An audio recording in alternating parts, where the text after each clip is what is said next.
오늘 12월 28일 욥기 40장 6절부터 24절까지 말씀입니다. 이제 하나님께서는 욥에게 한 번 더 말씀하시는데 이번에는 폭풍우 속에서 말씀하십니다. 갑자기 욥이 있는 곳에 폭풍우가 불기 시작해요. 6절 말씀입니다. 그때 여호와께서 폭풍우 가운데서 욥에게 일러 말씀하시되 너는 대장부처럼 허리를 묶고 내가 네게 묻겠으니 내게 대답할지니라. 하나님은 폭풍우 가운데 욥에게 말씀하시는데 이제 말씀하시기 전에 욥에게 단단히 준비시켜요. 7절에 뭐라고 하느냐? 너는 대장부처럼 이제 허리를 묶어라. 내가 네게 이제 말할 거야. 묻겠으니 너는 잘 대답해라. 이제 단단히 묶어라. 폭풍우 가운데. 이제 하나님께서는 이제 중요한 말씀이기 때문에 하나도 허투루 듣지 말고 정확하게 듣고 정확하게 대답해야 된다는 거예요. 이제 하나님은 욥에게 단단히 준비시킨다라는 거예요. 여러분, 하나님 말씀을 들을 때 자세가 이래야 돼요. 무슨 말이에요?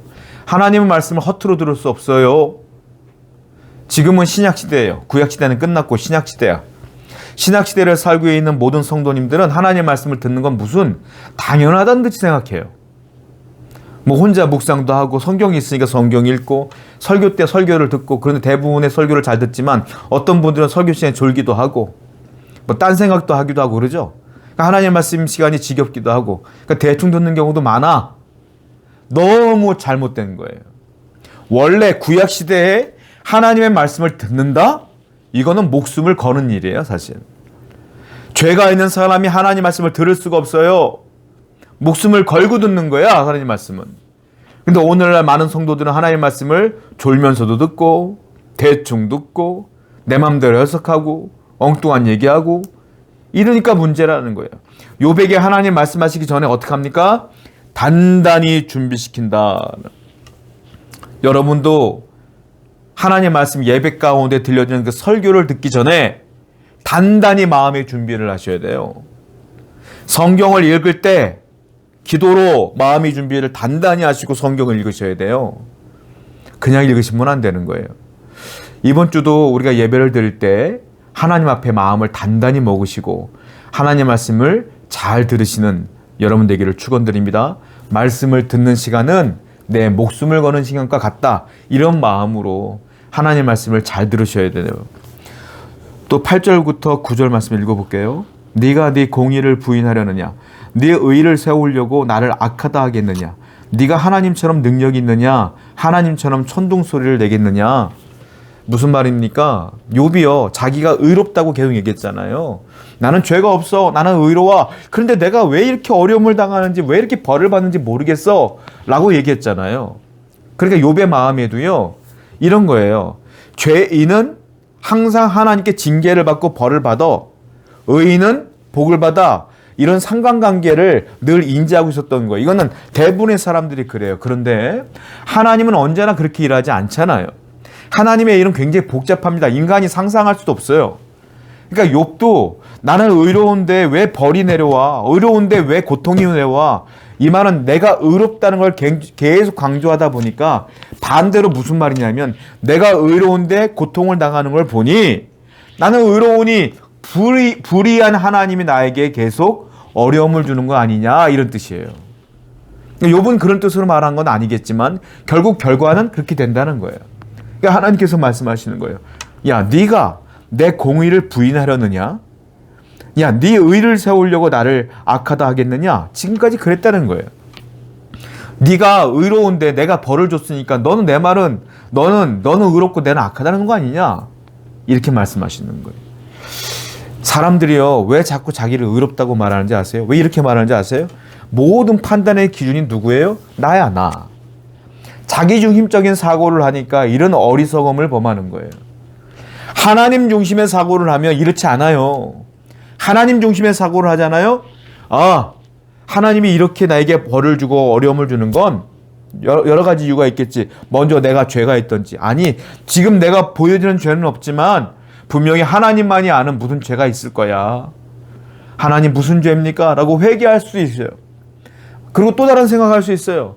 하나님이 나를 시험하시고 나를 테스트하시고 나를 연단시키려나 보다 하고 잠잠히 인내하며 감당할 수가 있는 거예요. 하나님 중심의 사고를 하면 어떤 고난도 이길 수가 있는 거예요. 그래서 그런데 나중심적인 사고를 하면 나는 의로운데 왜 벌 줘요 하나님 하고 원망하는 거지.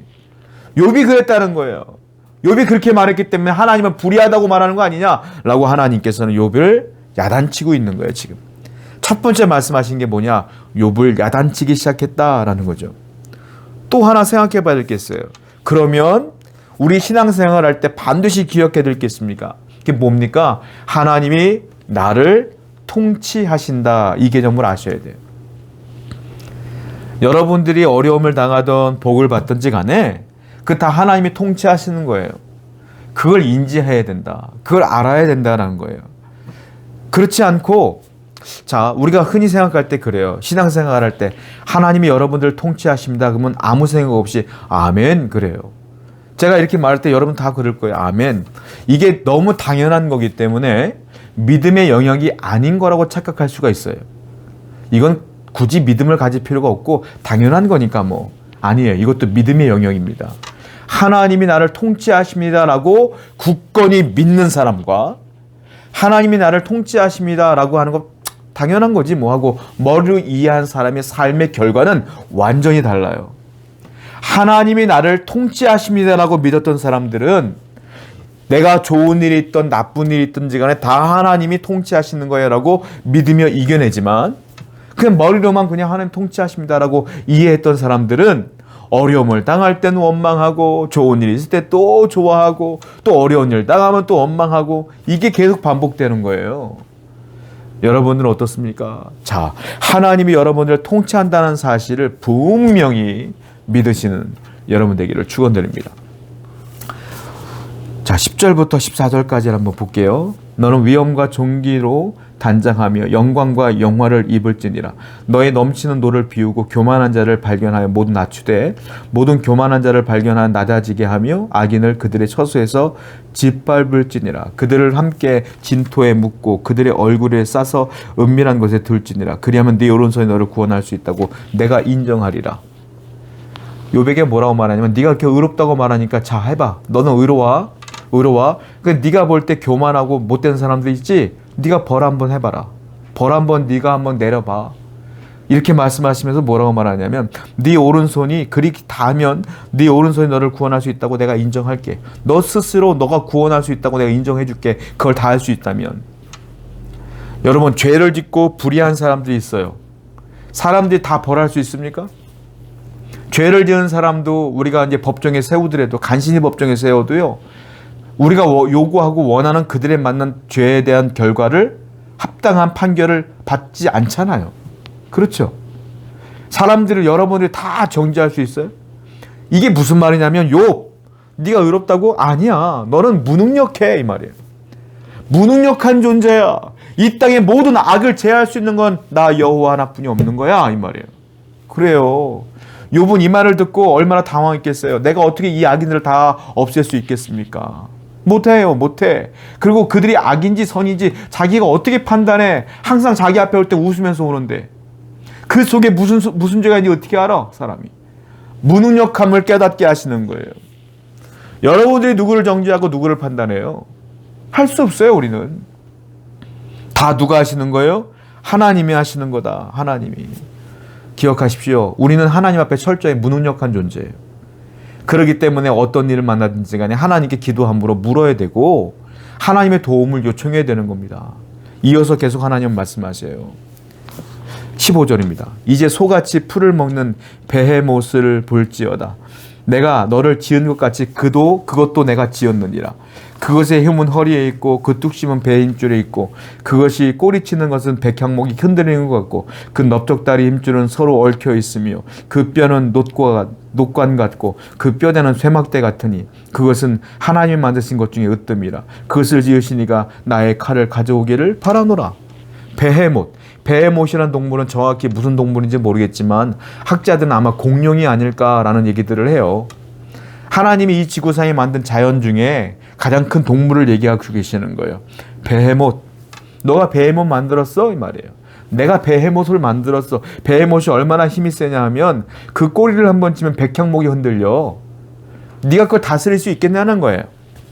그런데 하나님께서는 그 베헤못도 다스린다. 이 땅에 이 모든 것들이 혼돈의 시대가 있잖아요. 이 혼돈의 시대에 강한 자나 약한 자나 하나님께서 다 다스리고 있다. 내가 그러한 창조자이며 통치자인데 네가 어디 감히 내 앞에 나와서 네가 의인이라고 얘기하고 나를 악인으로 만들고 네가 정말로 이 땅의 모든 사람들을, 교만한 사람들을 벌할 수 있는 능력자인 것처럼 착각을 하고 사냐 이 말이에요. 하나님만이 이 땅을 통치하시고 하나님만이 이 땅을 다스리시는 거예요. 여러분 그것을 분명히 믿고 기억해야 된다는 거예요.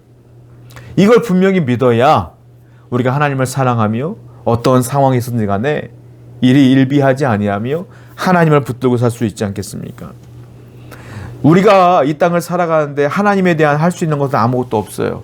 하나님을 알 수도 없고 우리가 할 수 있는 게 아무것도 없어. 다만 할 수 있는 유일한 게 뭔지 아십니까? 하나님의 공의, 하나님의 선하심을 믿는 거예요. 그래서 여러분의 인생 가운데 되어지는 모든 것들도 하나님은 나를 다스려, 나를 통치하셔, 하나님은 공의로우신 분이야, 하나님은 선하신 분이야, 나를 사랑하시는 분이야 라고 믿으며 인내하고 참고 승리하는 여러분 되기를 축원드립니다. 기도합시다. 하나님 우리를 통치하십니다. 우리는 하나님 앞에 철저하게 무능력한 존재임을 깨달아 늘 하나님께 물으며 하나님께 구하는 자가 될 수 있도록 인도해 주시옵소서. 예수님의 이름으로 기도드렸습니다. 아멘.